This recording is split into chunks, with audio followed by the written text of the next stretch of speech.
പുതിയ railway MEMU റേക്കുകൾ അനുവദിച്ചതിൽ കേരളത്തോട് കടുത്ത അവഗണന കാട്ടിയതായി Kodikunnil Suresh MP. Railway ബോർഡിന്റെ നടപടി അടിയന്തരമായി പുനഃപരിശോധിക്കണമെന്നും എം പി ആവശ്യപ്പെട്ടു.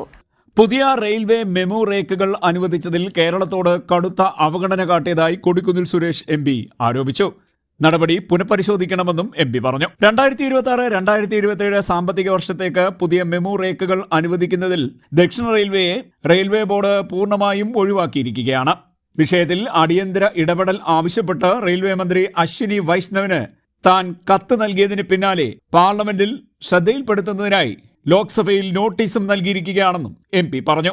റെയിൽവേ ബോർഡ് 2026 ജൂലൈ 1 പുറപ്പെടുവിച്ച കത്ത് പ്രകാരം 2026-2027 സാമ്പത്തിക വർഷത്തേക്ക് 12 കോച്ചുകളുള്ള 30 പുതിയ മെമു റേക്കുകൾ അനുവദിക്കാൻ തീരുമാനിച്ചിട്ടുണ്ട്. എന്നാൽ അനുവദിച്ച മുഴുവൻ റേക്കുകളും ഉത്തര railway, north eastern railway, north central railway തുടങ്ങിയ സോണുകൾക്കാണ് നൽകിയിരിക്കുന്നത്.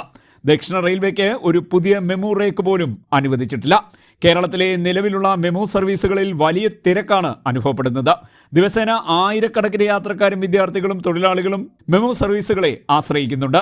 ഈ സാഹചര്യത്തിൽ കേരളത്തിലെ യാത്രക്കാരുടെ ഗുരുതരമായ യാത്രാക്ലേശം പരിഹരിക്കുന്നതിനും പൊതുജന താൽപര്യം സംരക്ഷിക്കുന്നതിനും റെയിൽവേ മന്ത്രാലയം അടിയന്തര ഇടപെടൽ നടത്തണമെന്നും എം പി ആവശ്യപ്പെട്ടു. CDNet news, Mavelikkara.